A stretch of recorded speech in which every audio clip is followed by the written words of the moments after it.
oh my gosh, if people, out of all the things we ever talked about, if they embody this one thing and they allow themselves to fully feel and express their emotions when it comes up, this is the key to all that life can offer. We can't fully understand our feelings the way we can thoughts, and we don't need to. We just allow them to be. Whatever is present, allow it to express. Give it love. In the presence of that love, that light, that emotion transmutes. It's almost like you're holding like a flashlight at the dark slog until it lifts and becomes something different. And now it's out of your system. What I would recommend is just understand and fully believe that fully feeling the fear, fully feeling the anger, the sadness is the process of removing that energy from your body. And if you believe that to be true, when that just rush of emotions happen, rewire how we look at that as a releasing process, because that's what's happening. I think it's so powerful, and a huge shift for me as somebody who is very emotionally repressed was how much I noticed that me sharing my own emotions was a permission slip for people in a very disembodied world.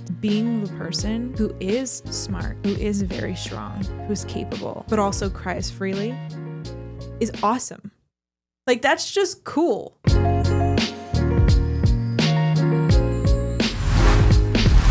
Welcome back to Listen Before Love. We are back again, baby. So glad to be back this time. Did you like the little twang on that one? Oh, I love it. I hope everybody enjoyed that. I like to throw a little spice in there, a little sriracha for you guys. Keep it fresh. Oh, just keep it fresh and spicy.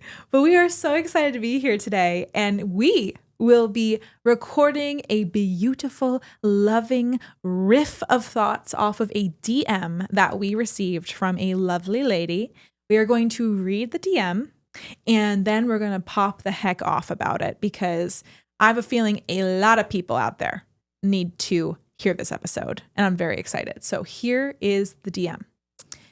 I'd love your take on keeping faith that I'll find a magical 10 out of 10 divine life partner after having had multiple relationships, with a couple of them being physically and mentally abusive. I tend to be quite optimistic and romanticize my life. Yay! But sometimes the thought of finding the right person after a long history of either abuse or incompatibility feels daunting. I also start worrying that I'm 35 and I won't find my man. I don't have many moments like this, but when they come, it all feels pretty dark. So, let's take a nice deep grounding breath before we get into this one, because I know a lot of people out there can relate to this, men and women.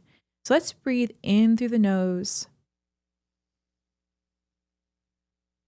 Hold it here. And exhale with a sigh.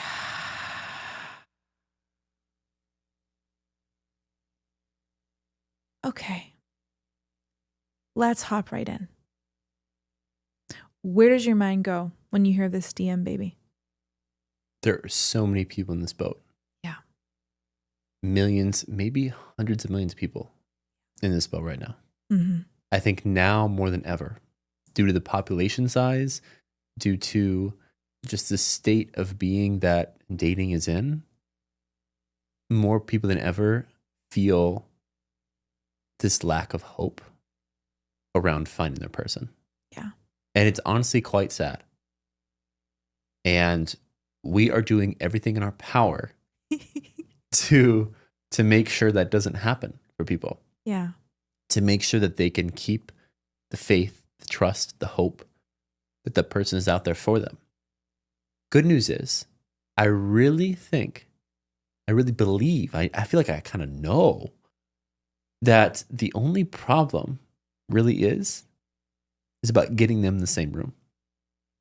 Because I know, hosting a men's community, that there are, of course, in the men's community, dozens, but just what I've seen throughout my life, and I look at the 8 billion people on this planet, there are millions upon millions, hundreds of millions, potentially a billion great men out there. Oh, yeah. And I've seen for my life also the same for great women. Oh, yes. And so for every woman that's asked in that conversation, I believe there's also a man out there asking that same question, wanting to have that conversation.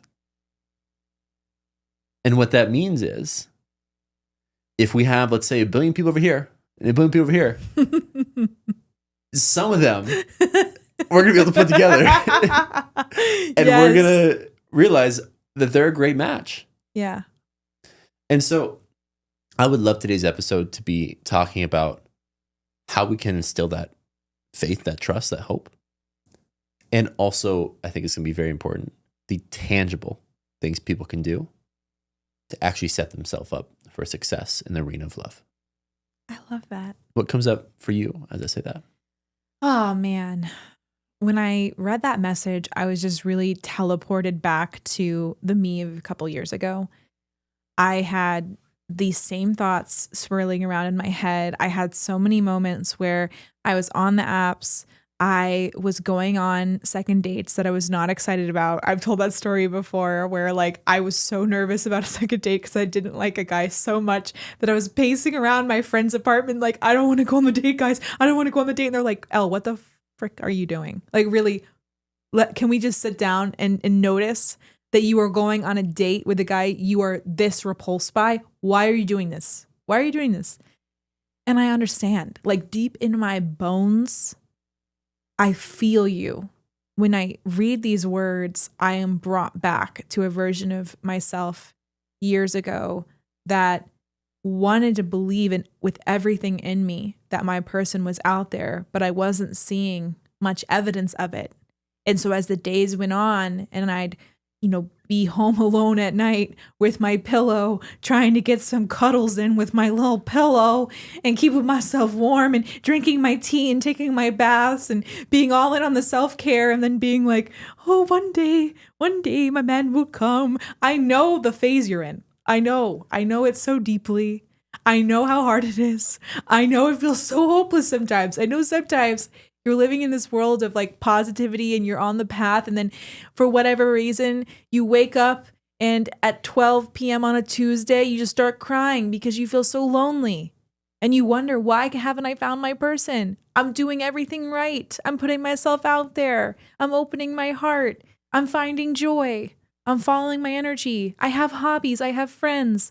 I have a life that lights me up. Why? Where is he? If he existed, surely he'd be here by now. I know exactly the position that you're in. And I just want to extend like the most giant, loving, caring, warm hug to you because, oh man, what you did not see, because when we started this show, I had already found Cam and Cam had already found me, right? So what y'all didn't see is the pre-listen before love, okay? You didn't see the struggle before love, okay? And so I feel you so deeply. And we just want to validate all of these fears, all of these thoughts, all of these random, like the message said, they come out of nowhere and you feel really positively for most of the day. And then there's a sneaking thought in the back of your head that says, will it ever happen for me? I want to believe it will, but will it ever happen for me? And the voice is quiet. It's sneaky. It makes you question yourself.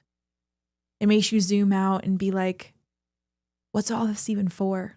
I used to be back at this time because I always knew the relationship I was meant for was going to be like a huge part of my life. I had that knowing since I was like a very young girl.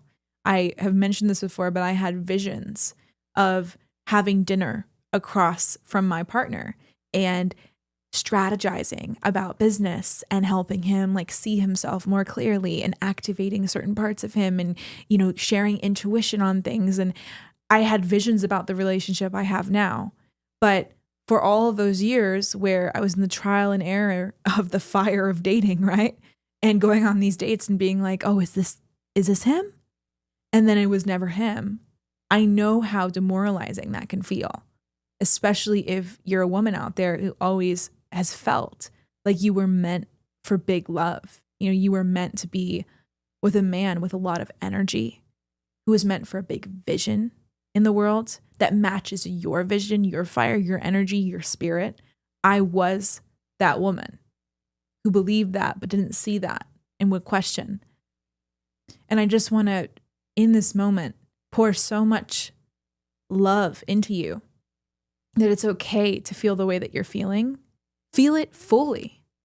Like every time one of these thoughts comes up, don't tell yourself, oh, I gotta be positive because, if I have this thought, it won't happen. Like, no, we need to feel that feeling underneath the thought fully for it to stop surfacing and stop bubbling up and driving our behaviors in some way. And that's what I personally did, because scarcity is a funny beast. Scarcity has so many layers, and they're from so many different parts of our lives. And it takes us saying, you know what? The voice in the back of my head, I'm going to become friends with it. I'm going to look at it right in the eye, and I'm going to say, what do you want? Really, what do you want by giving me this thought? What part of me is trying to reach me? What part of me is speaking? What part of me can I give love to and care for and nurture? And when you nurture that part of you who's saying these thoughts, when you actually nurture them and you spend time with them, they stop speaking in that way.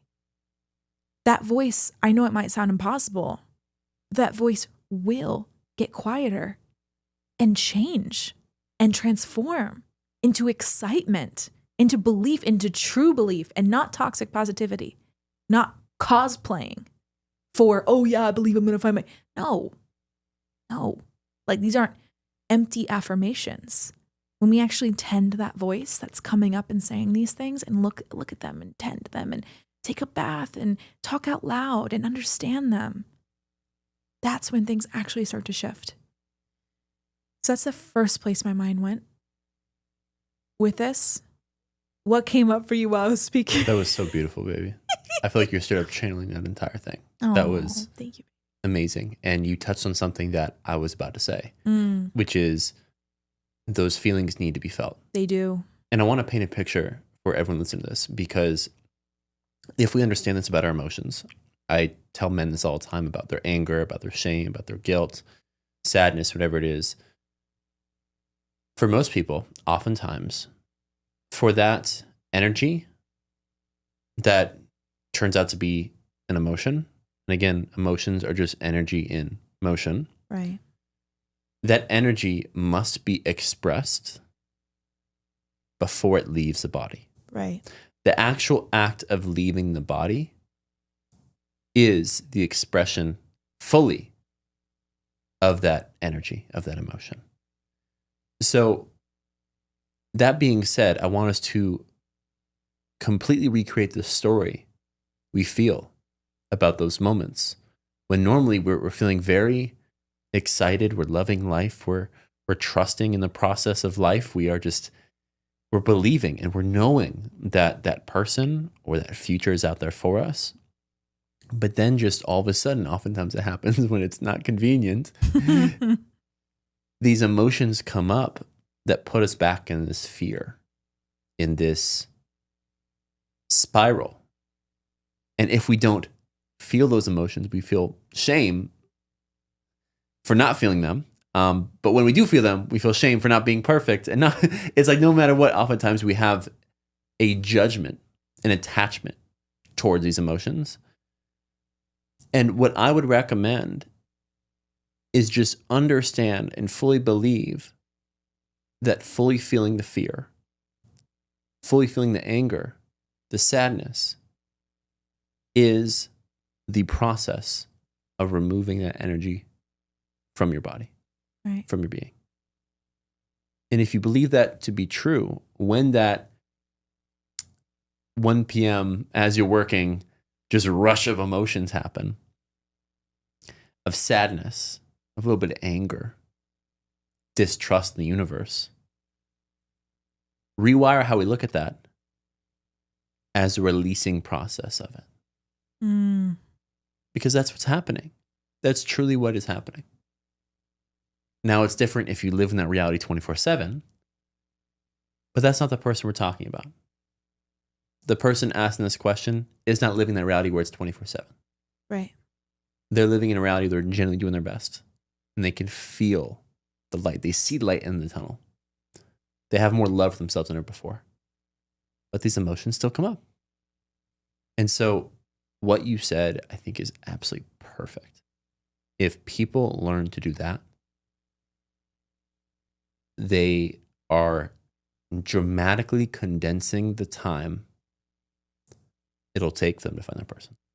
Yeah.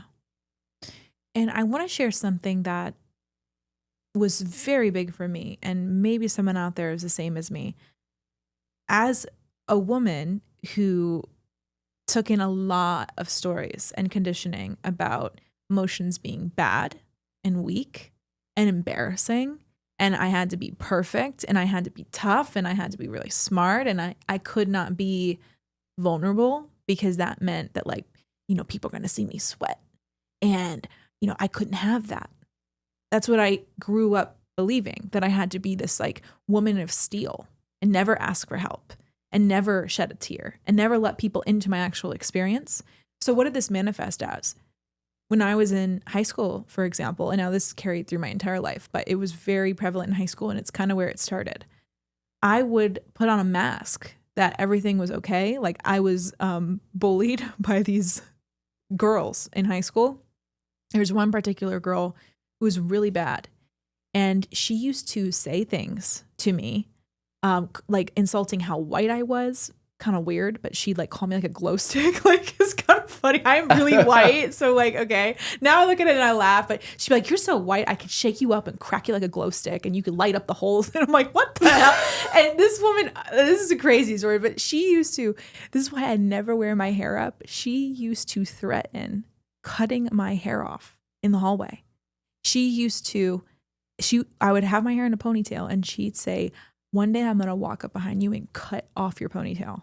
And that stuck with me so profoundly. That is why I do not wear my hair up. That's why you never see me look any different. It's like, I don't want the mysterious girl from my high school to cut off my ponytail. I love your hair up. Oh, I know. Well, you safe people can see it. But this one woman, I almost said her name. She knows who she is. She traumatized me. Truly, she was a terror. And it was from like the very first day of AP Bio. Shout out Dr. Torres. She never did anything to stand up for me, but shout out to her as a teacher anyway. So it was bad. It was bad, and it was constant. It was every day. And what did I do? I would pretend she didn't exist. Like, seriously, I'd be sitting there and she'd be bullying me, making fun of me, saying things, and I wouldn't even look her in the eye. I wouldn't respond. It was as if she didn't exist. That's how I coped with the situation. I didn't know how to be direct. I didn't know how to stand up for myself. I was just there and thinking, if I ignore her, she'll go away. Absolutely wrong. Okay. I ignored her. It got worse and worse and worse. And she got even more frustrated, and it got even more hairy and sticky. But that's what I used to do. So what would happen? I'd be the receptacle for all this abuse and bullying and insults. And I would have no reaction. Stone cold. And I'd go home and I'd cry. In my room, with the door closed, where no one could see it. And that right there is where the pattern of me having a two-face of hard exterior, no one can see me sweat, no one can see me cry. I'm not even going to let the bullies know they're getting to me. But then I'm going to go home and cry about it. And not even my family knew I was doing that. Because I would be like, "Hey, everyone, good to see you. I got some homework to do." Go to my room, lock the door, and cry. And so what did that do? It disconnected me from my emotions, and it made me label my emotions as bad, as weak, as inappropriate, as not something I could do in front of people. That pattern carried with me for so long. I just recently broke that pattern in my late 20s. Like, it stuck with me for so long. By the way, this pattern I picked up also really hurt me in dating. Because what do men like about women? Their feelings. They like their emotions. They like the good, the bad, the ugly. They like vulnerability. They like actually getting to know somebody. And if you're only going to show someone a certain side of you, they're going to think you're faking it. They're going to think you're wearing a mask, because you are. And that's okay. I say that with no judgment. But that's the reality of the situation. You can't be fully authentic, aka magnetic, to the energy you actually want if you're suppressing the part of you that feels. Really deeply, truly feels. That's the full spectrum of emotion, not just the positive emotions. So I'm sharing this because I feel like a lot of women are in this place where they have these big feelings that are so beautiful. Every feeling, from sadness to anger to joy to grief, anguish, all of them need to be felt. They're a beautiful expression of the human experience. And if we cut ourselves off from feeling them and allowing the tears to roll, allowing ourselves to express, we keep ourselves stuck because the emotions are stuck in our bodies. They're stuck and they're stored and they're repressed. And so what have I been working towards the last couple of years? And I think I've made massive strides on this the last year.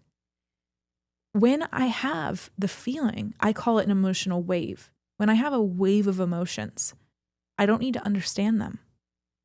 I don't need to logically put a story on my emotions. I just need to be with them. So there will be some days, and Cam has seen this because I follow it. Like I dutifully have tried to reprogram my relationship to my own emotions to be more neutral, to see it as beautiful, to see every part of me, every piece of the emotional mirror makes up the mirror. You can't be missing 5 pieces of the puzzle and call it complete.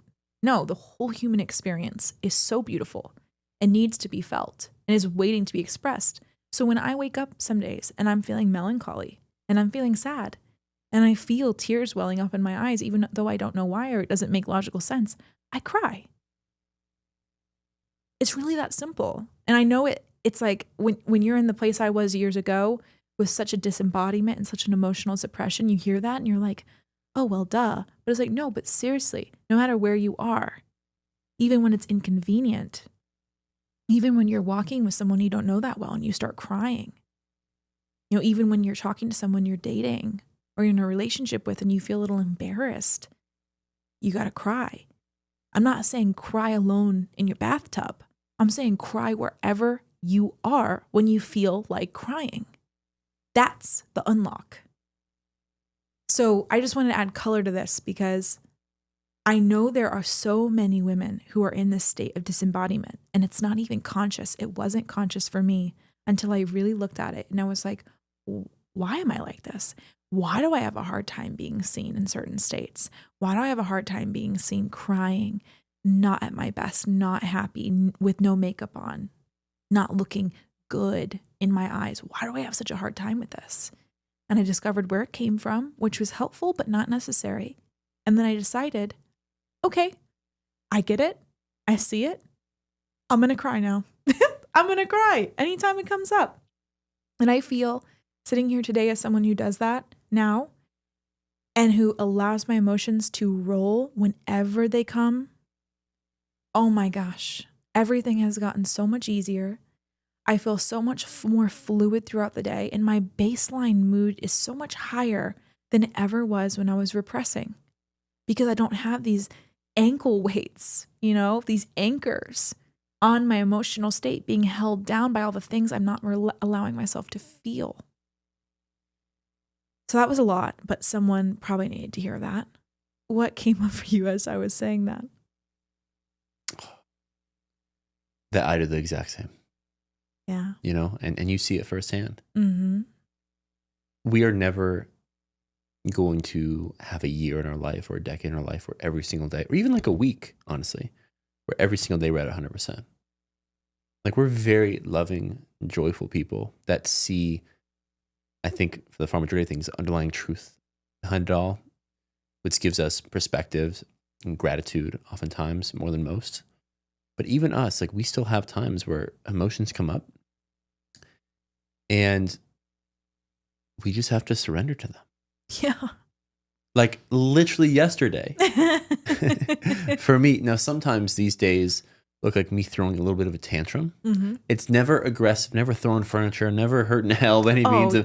I've never done anything to inflict any sort of chaos to Elle. You'd barely be able to tell. You'd barely be able to tell Like, because seriously. I'm very cool, calm, and collected. Yeah. But in my head, and when I'm just going throughout my day, I feel these moments of anger, of shame, of guilt, of sadness. I don't even know where it's coming from. I'm just feeling it.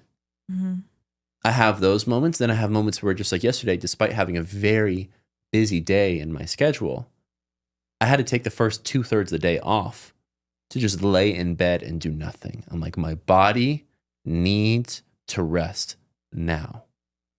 Now, yesterday I wasn't sobbing my eyes out, but there's been many, many times where I'm in the bathtub, I'm curled up in a ball in the bed, whatever it is, crying. Yeah.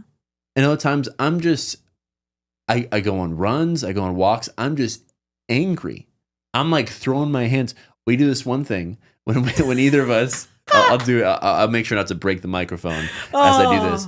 We do this one thing when we see one of us being visibly frustrated or upset, which happens nowadays probably like a few times a month, I'd say. Mm-hmm. We do this thing, and I'll move my mic away, but if you're watching video, I think you're going to love this. We go.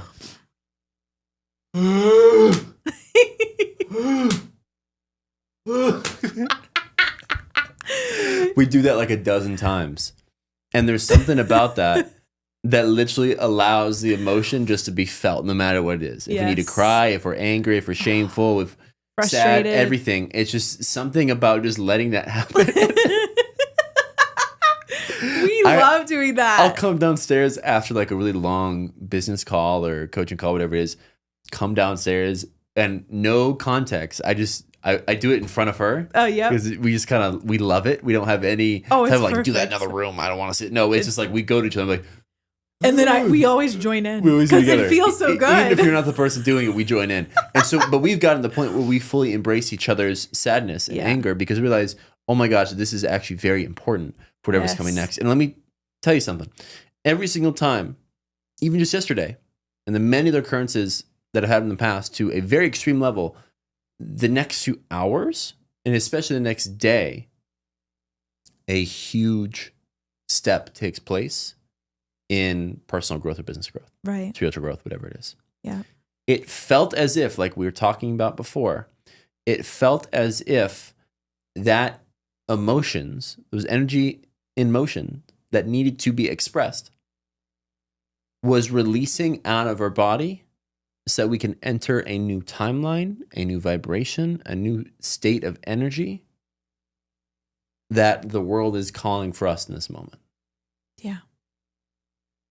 A lot of my recently has been around fear. Yeah. We're taking some massive swings, some big risks right now. Yeah. We're hiring people.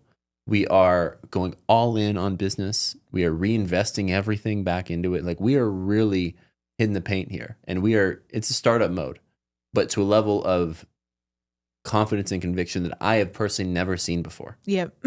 Truly. Yeah. I'm the one doing it. It's awesome. And it's amazing. But part of that means I must eradicate any level of fear I have in my being that would potentially hinder that thing happening. Yeah. And so that means I need to be okay if on a random Wednesday at 3 p.m., I got to just go cry. Or I got to go for a run and just be angry at the world. And the neighbors probably think I'm crazy. Somebody's like, fuck, what's going on? Like, you think I'm throwing like a legit tantrum. Wow. And so we do those things, and we thankfully built that into our life so that the moment we feel these emotions, it can be expressed in a way that's healthy.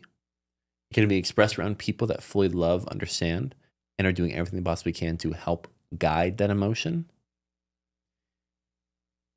And when that happens, you begin this rapid evolution of letting go of that of which that no longer serves you, literally releasing the energy in your body and making room for something more expansive. And something just came up for me as I'm saying this that I think is very, very important when it comes to couples in general to learn about these stages. We must change when someone is feeling sad, angry, shameful, fearful. Other than the other person going to them and be like, what can I do to make you feel better? Mm-hmm. I want that to shift to what can I do to make you feel more? Oof. Yeah. Because and again, this is just a societal program we've been taught our entire life, right? that when we see someone who is down bad, whether they're physically sick or just emotionally going through it, whatever it is, we want to rush to save them from that emotion, from that experience, because we've labeled that experience being a lot less enjoyable than others, right? But if we just try to jumpstart them out of that emotion, we're robbing them of the full experience of releasing it. Yeah. And so every single time you feel like that, I think I do this very well, not 100%, because I'm still sometimes unconscious of it, because I still am driven by old programs of what to say when someone's feeling hurt or feeling sad, whatever it is. But I've had a very concerted effort to make sure that I come to you and say, what can I do to help you feel more of this? Yeah. Because that is the intention. Again, these feelings are just running through us. They need to run through us. If we try to stop it halfway, it's going to stay there. It gets stuck. It gets stuck, and it's going to get worse Mm-hmm. there before. And it's going to have to come out some which way or another. But if we have a few decades of half-felt emotions, that's why people have midlife crises. Yeah. That's why people blow up out of nowhere to someone or something. Mm-hmm. That's why couples fight. That's what, oh my gosh, that is why couples fight. You're just talking about that. Thank you. Exactly. Yep. There are so many half-felt emotions that have all bundled up to the point where the body cannot take it anymore and it must come out. Yes. And whoever they need to direct it towards, they will. Yes. Because we're having a lot of half-finished conversations and a lot of moments that are getting so intense that one or both parties can't hold the energy. And so they just say, hey, you want to watch this new Netflix show? It's like, I'll walk you in. For some reason, this feels very important. I have been around and directly helped multiple couples. And one thing that I notice time and time again that creates the stuck and stored emotions, this also applies to family members. This applies to friends. This applies to any relationship of meaning in your life with people you spend the majority of your time around. There is a pattern that I've noticed time and time again where let's say you have two people, one person makes a comment that hurts the feelings of the other person, whether or not they meant to. It could have just been like somewhat of a passive aggressive remark or a dig. And then the other person has a strong embodied reaction to it, but pretends that they didn't. And the other person, because it's very obvious this person just had their feelings hurt, they have a golden moment to ask, is everything okay? But most people don't. What does the person do instead? Distract. They say, hey, can I make you a sandwich? I mean, I swear to God, hey, you want to go for a walk? Hey, you want to watch this new show? It's like both parties are not being direct in what they're experiencing. And so they end up doing something completely unrelated. But what does that do? It creates a buildup in emotion in the system that then gets cut by a distraction. Another way to look at this, let's say that you're feeling like you need to cry, but you're like, oh, fuck, this is so inconvenient. I don't want to cry right now. Pick up the phone and watch Instagram Reels. Now we're not crying anymore because now my mind is focused on something else. It's like distracting a baby, basically, trying to get a baby to stop crying. And that is why we live in a society that is constantly sedating itself. Yes. Constantly distracting itself. Yes. It's trying to avoid these emotions. That's why people's worst fear is just to sit in a room alone themselves. It's the one thing they avoid at all costs. Because what comes up when they do that are these emotions. Yes. So we've literally created a society so that no one has to actually sit with themselves. Yes. The problem is the growth, the releasing of those emotions by fully feeling them and expressing them comes from when we allow ourselves to do so. Yeah. So, oh my gosh, if people, out of all the things we ever talked about, if they embody this one thing, and they allow themselves to fully feel and express their emotions when it comes up, this is the key to all that life can offer. All that they know their life can become attracting the right person, the right career, the right body, the right friend and family dynamic, the right mental and emotional health, whatever it is they've ever wanted that makes up all aspects of life, if they were to do this one thing, they will be on the path to that life. That's what we did before we met. Yes. That's what we individually did before we met to get us to the point that we can attract each other. Absolutely. If I didn't allow myself to cry before meeting Elle, I would not have met Elle. Mm-hmm. And if I would have met her, I would not have been worthy of her at that moment. Oh. I would not have been the man necessary to become that. And Because same for you. If you think about it this way, it's like you have all these stuck and stored emotions within you, and they're taking up space, like they're literally clogging space in your field, your energy field, where when you have these moments with another person in a relationship and they say something that makes you feel upset and you're used to pushing down those emotions, you're not going to have space to have a healthy conversation. Like you're literally not going to have space to hold the energy of the emotions, which is just energy in motion, right? So if you are consistently suppressing emotions, the amount of space we have when somebody brings something external to us and say, hey, you hurt my feelings. Oh, this is going to be like a red Solo cup amount of space to give to that person, which is why people are in a lot of relationships where they feel unseen, unheard, uncared for.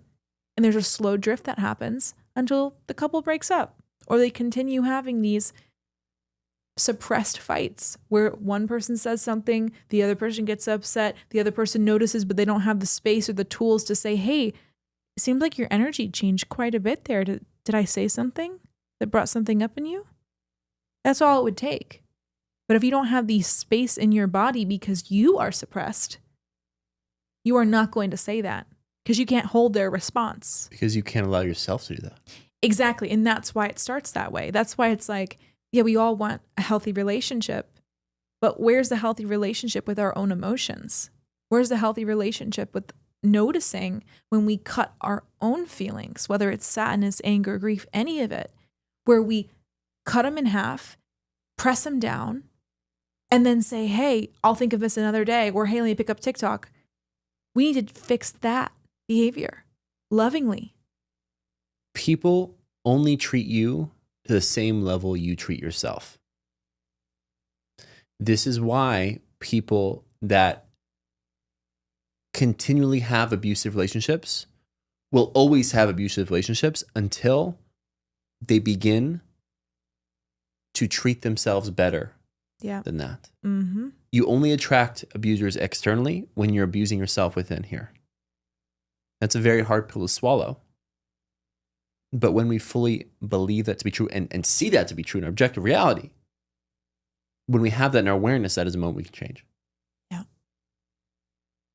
So thankfully, I have been able to attract, I would say, the most loving person I could ever possibly imagine in a relationship because I've taken radical steps to improve the love I have for myself. I can generally say I do not abuse myself in any way. What does your inner dialogue sound like? It went from a militant Navy SEAL. David Goggins MF? Exactly. Goggins, which is what a lot of men are in. Yeah. To now, I try to talk to myself like Jesus would, or like Buddha would. How an enlightened being would talk to me. Like a great vibe surfer bro in Exactly. California. Perfect. Just letting it roll. They would give the immense amount of grace and compassion. And like, hey man, I love you exactly how you are. And then from that state, I begin to ask more questions. I'm like, okay, yeah, it's okay if I'm always like this, all right. But what can I do to be better here? Well, if I was in your shoes, I'd probably do this a little bit better with your health, and I'd talk to this person a little bit better about this, and I'd probably do this. And I'm like, well, that makes sense. I'll go ahead and do it. It's a conversation with what feels like the highest version of myself now. Mm-hmm.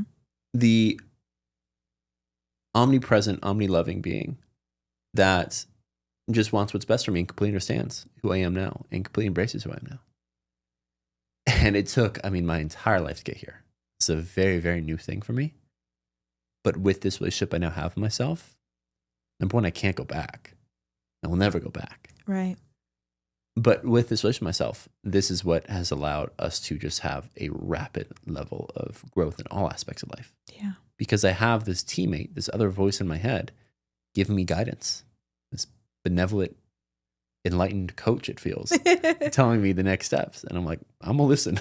Exactly. Every time I listen to what he says, it goes well. So thankfully, it has now shifted to that. Again, this is very recent, but it is a worthwhile pursuit for anyone out there. Do you think that your mental dialogue shifted after you allowed yourself to feel without judgment? Yes. Like what were the inputs? I know this is a hard question and you may not have the answers right now, but what made the voice shift? It is in direct proportion, direct causation to the level of emotions I've allowed myself to feel. That's it. Without putting a story on them. Yeah. I literally look at emotions from my childhood, from my past, from a few years ago, from a few days ago, whatever it is. When they stick in the body, imagine this like dark, icky goo. Right. Just flowing around you. Oftentimes it stays in one place and just is sucking your energy from you, your life force, and just it takes all the blood flow and just eats it all up like a black hole almost within. Wow. I paint it into that picture because it's so important to see it that way.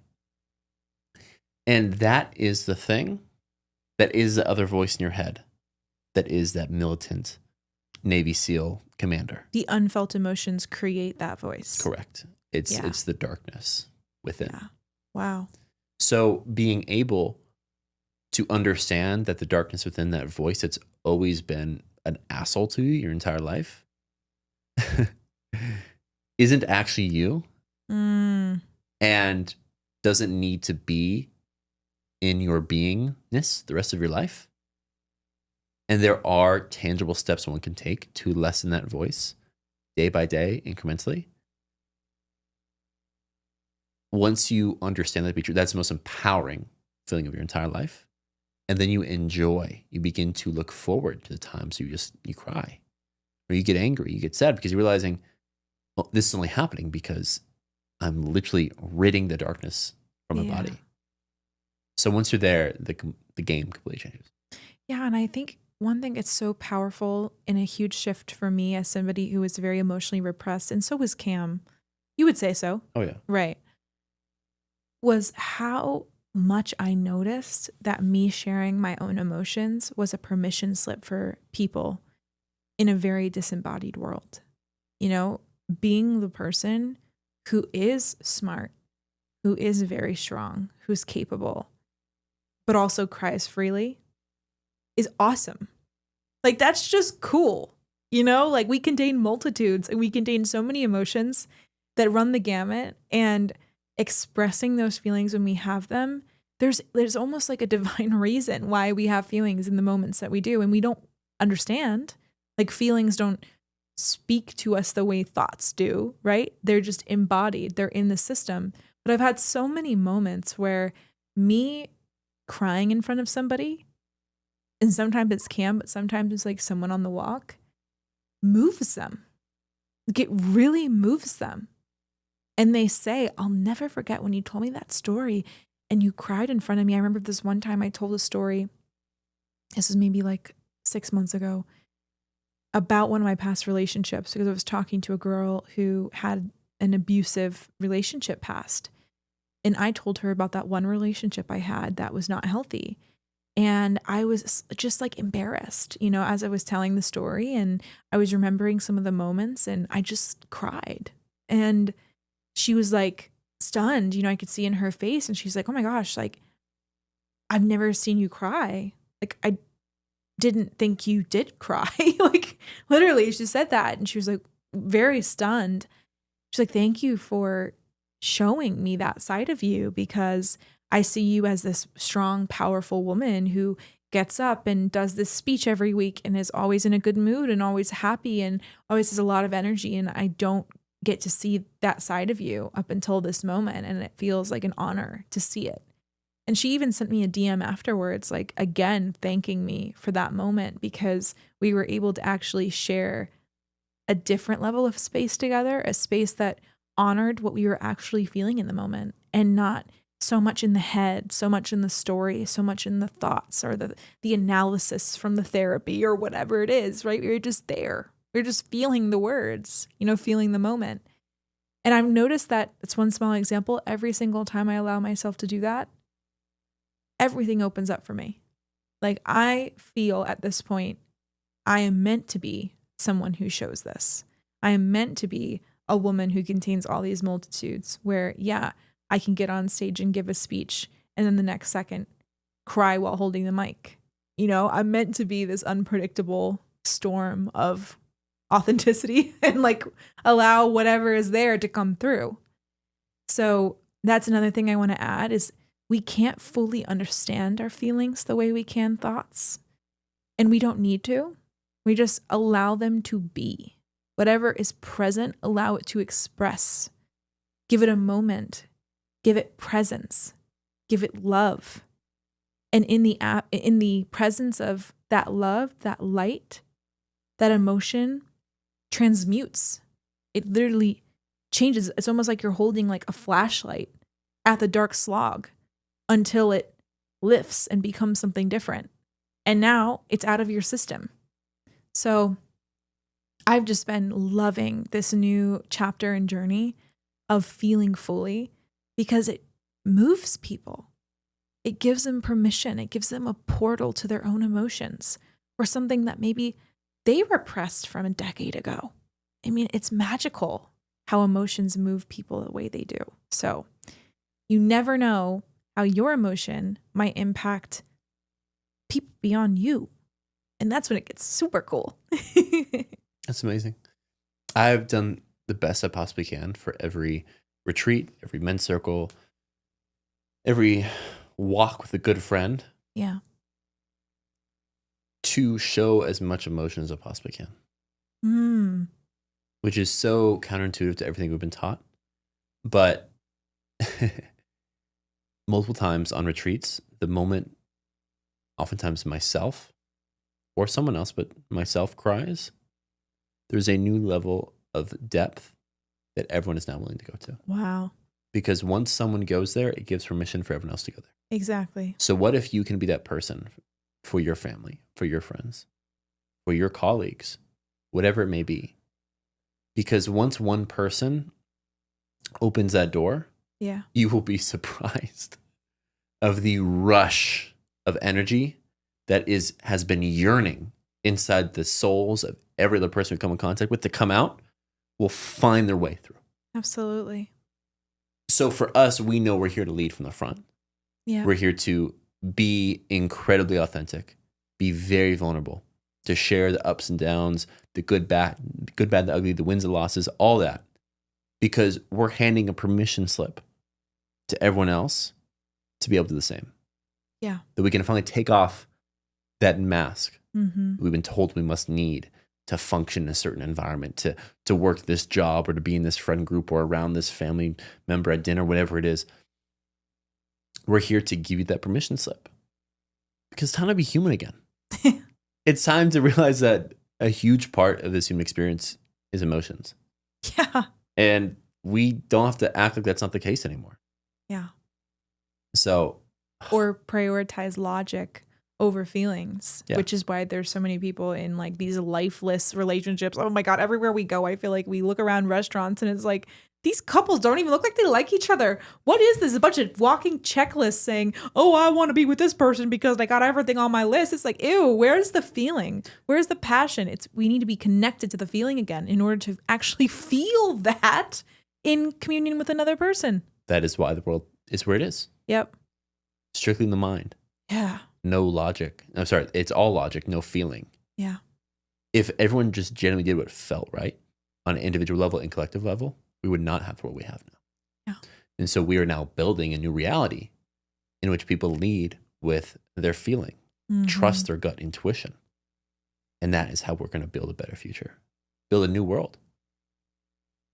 I'm so proud of you. I'm so proud of you. You've made such great strides over the year, ever since I've known you, but especially 2025, I feel like it unlocked a whole new level of you where you were just willing to be with whatever was there. You know, when you wake up and you're like, I need to go take a nap for 2 hours, you just allow yourself to do that. And then you wake up and you have so much energy. And you're like, I'm going to work until 10. And it's like, it's not even about like being productive or, you know, getting the work done or whatever, or, oh, I'm going to waste a day. It's like, throw all that shit in the garbage. It's like, all bullshit. That's all just made up. The more I cry, suppress us. The more I nap, the more these things, when I'm fully rested, it unlocks that new state of creativity and productivity. Yeah. So if I am given 3 hours to do a task now, for some reason, even though I don't, because I'm my own boss, do my own things, but if I'm only given 3 hours, I'm going to spend the first hour just relaxing. Exactly. And feeling, probably go for a walk. Yeah. Play some basketball. Exactly. Knowing that the creativity, the imaginative experience I'm going to have throughout that walk experience, playing basketball, take whatever happens, take a nap. In that 2 hours of work, I'm going to be so much more focused, so much more intentional, so much more understanding of what I want to create and do than if I were to give myself a whole 3 hours. Yes. That is how humans function. We're like lions. We're supposed to lay down and rest the far majority of the day and then spend a very intentional, focused, concerted amount of time on a particular task and absolutely crush it. Absolutely. So society will begin to evolve in that direction, especially with AI.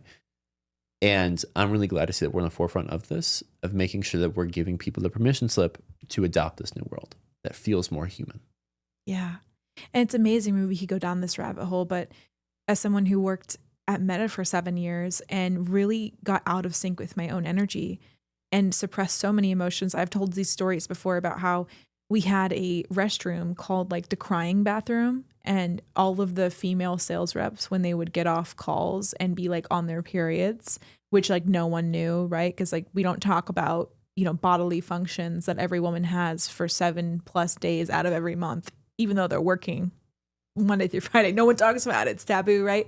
So when it was that time of month and women were a little bit more emotional and their hormones were all over the place, there was the crying restroom that we would go to, and you just hear people wailing in the bathroom, and then they'd come out, wipe their tears, pretend nothing ever happened. And like, I was in that environment for 7 years, not to mention how that's not only just in corporate, but every other place women are, from middle school to high school to corporate America. And we're put in these 9 to 5 working hours where half the time people are just doing jack. Like, let's be honest, like most people aren't working from 9 to 5. They're spending half that time twiddling their thumbs, waiting for something to happen. Right. So just like Cam was saying with the lions, like we have been thrown so out of whack with our natural rhythms and our natural systems, especially women, because the hormonal cycle for women is 28 days. It's 24 hours for men. So 9 to 5 is great for men. 9 to 5 is not great for women. So we are, as women, going against a lot here. We're coming up against a system that is not designed for us. And we have to unlearn all of these patterns and all of these forced rhythms that have been placed upon us in order to discover ourselves again. And how that starts, like we talked about, is with feeling. It's with honoring our emotions. It's with being present with where we actually are, letting ourselves rest, letting ourselves be unproductive, letting ourselves do whimsical things for the heck of it just because we want to. You know, taking that acrylic painting class or salsa dancing or running around the city with like a smile on our face, skipping around yippity doo-dah, which I used to do all the time when I lived downtown, just walking for the heck of it, smiling at squirrels, you know, just being a whimsical being. We need to have that time to do that. And then in that whimsical time, oh my gosh, that's where all my best ideas come from. The best ideas Cam has comes from when he has his giant headphones on the basketball court at Lifetime, dribbling around, and then he'll come home and be like, I got it. I know what we're doing. Why is that? Because we're in systems that aren't really built for creativity to come through. And we're coming up against so much, but now we're aware of it. And we can start to unlearn, start to unfurl these things. And it starts here. It starts with honoring the emotions as they're coming up and not needing to shut them down or cut them off or suppress them. So I love that. I love what we talked about today. I love how we talked about the one line of the message that was like, I don't have these thoughts all the time, but I do sometimes. And they really kind of become dark. And it's like, because that is what this will help with. Because like we have said in prior episodes, our mindset is so important. Our embodied state of belief is so important. And if we start with noticing, wow, I have these really dark thoughts every now and then, and I have these like waves of emotion that come over me and make me feel like I don't have hope, make me feel like it's not going to happen for me, that I'm running out of time, that my person isn't out there. We need to feel that fully. If we feel that fully, we teleport into a different reality. So this is amazing. I love it. I'm very happy about this. Was exactly what you talk about today. We never talked about it in quite this way, and it's been a while since we talked about this, and I think, ooh, this is so important, and it sounds so simple, and everyone feels a little bit differently, and we've both taken courses. Cam is as a somatic coach that's taught him how to feel his feelings more deeply, what you can do for anger and sadness. What I personally do to feel my sadness is to go into the fetal position and lay down on my side on the couch or on the bed and allow myself to naturally just cry. The fetal position naturally allows the tears to roll. You'll find that it's so much easier. It's a lot less intimidating to just like sit there like a board. For anger, you can go onto your bed, get a pillow, and just beat the pillow with your hands. And scream and let the sounds come out and wail. And you don't have to scream like at the top of your lungs, just like a guttural sound. Like just let it come out in whatever way feels right. You'll know there's no guidebook for this, but hunched over, hitting the pillow feels so freaking good to move anger. Anything else that's coming up for you that could be helpful for them? I think it's perfect. I feel as if you will be intuitively drawn to what needs to happen. Yeah. Right. Now you may be intuitively drawn to Google search this and to ask ChatGPT the best ways to somatically release, but also that's okay too. In the moment, you'll know what is necessary for your body to release. Again, releasing emotions is a natural part of being human that we've just disconnected with. So if we just allow ourselves to emotionally be ready to express our emotions. We're like, say, I'm having this space. Mm-hmm. Whatever wants to come up can come up. Truly, genuinely. Right. With no judgment. Your body will react in the way it's meant to. Mm-hmm. This is how the entirety of nature works. If you watch a video of a deer or a zebra right after it evades a attack from a cheetah or a lion, whatever it is, you'll see it shake like crazy. It's shaking off the energy, shaking off the emotions that it needed to take on. The fear it needed to take on to survive that state. It is a natural part of every animal, every insect, every tree, the shedding process. All these, nature knows this process. Mm-hmm. Humans have just chosen to forget.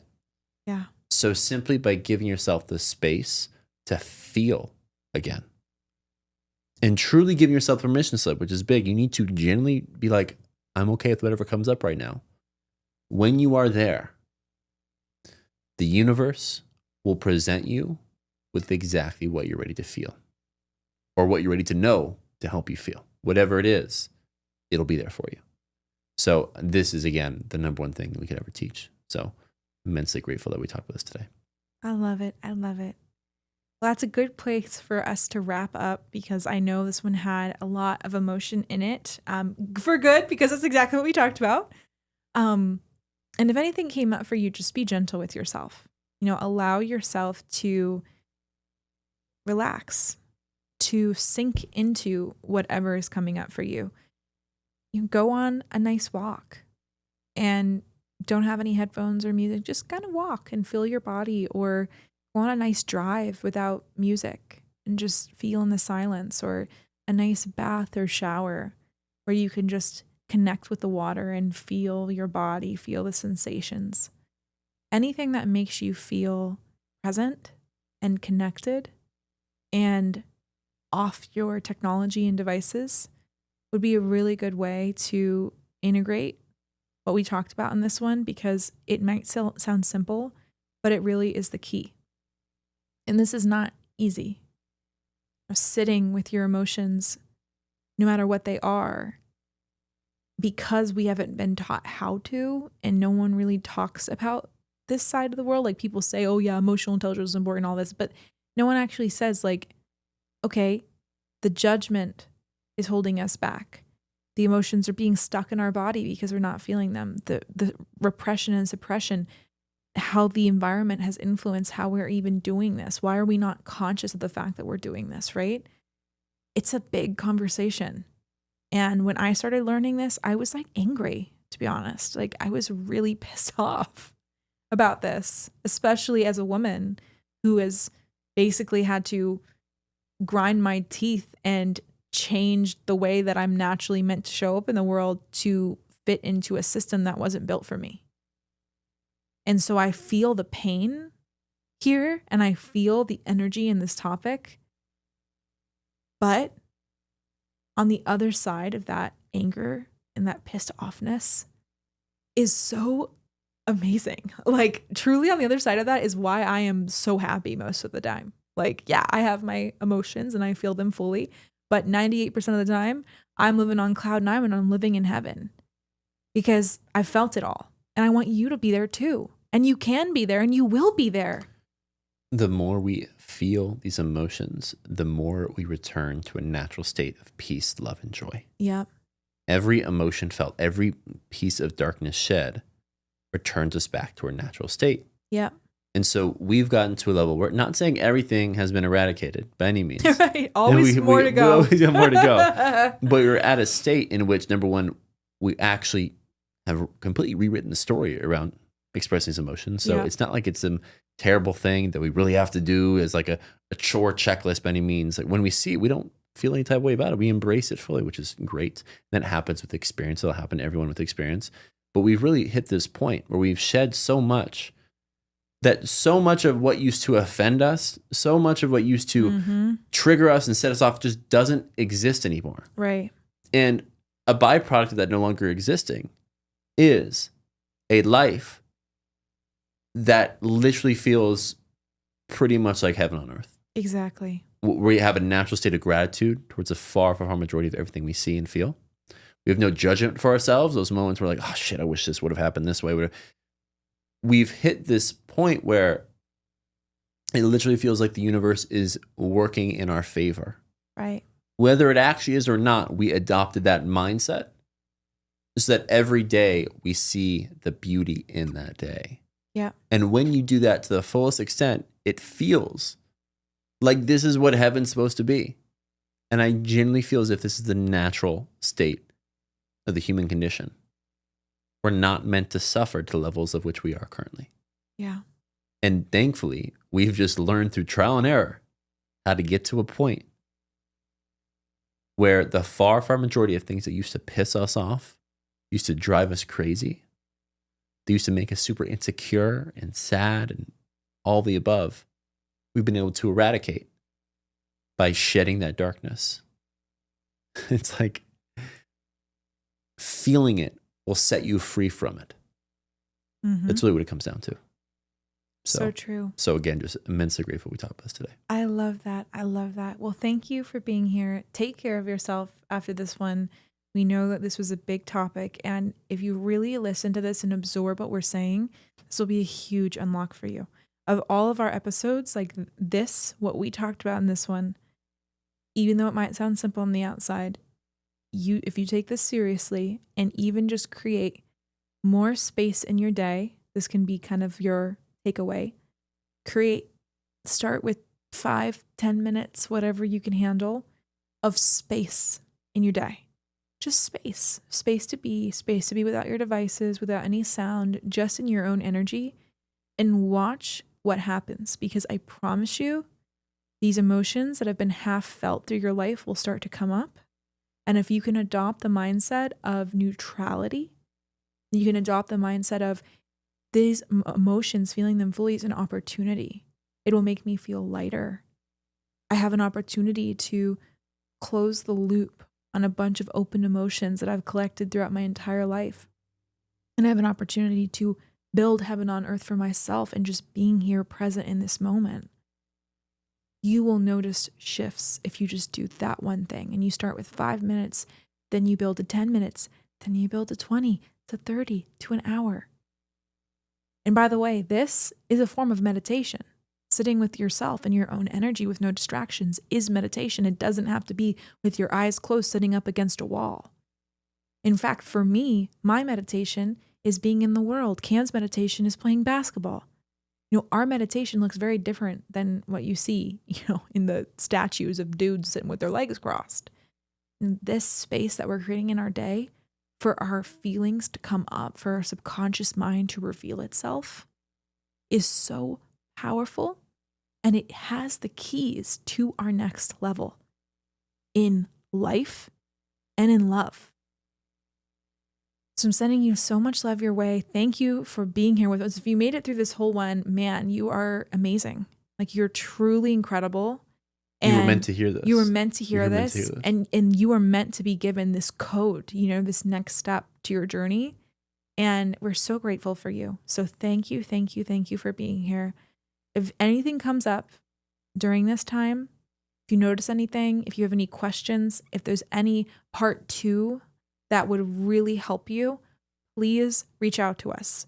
We love making these episodes feel like a love letter to the people who watch our show. We want our show to help you on your journey. And if you feel like we have the keys or the codes to something you're going through, reach out and tell us, because that's what keeps us doing these episodes. That's what keeps us showing up, is we want to help, we want to be of service, and we want to pour as much love and light into you and your journey as we possibly can. So if anything stands out, if you need help with anything, if you have questions off of what we just said, you know where to find us. And thank you again. We're very, very, very, very grateful for your presence, for your openness, for your willingness to even hear this one. You're amazing. We love y'all so incredibly much, and we'll see you next week. See you next week, y'all. Bye. Peace.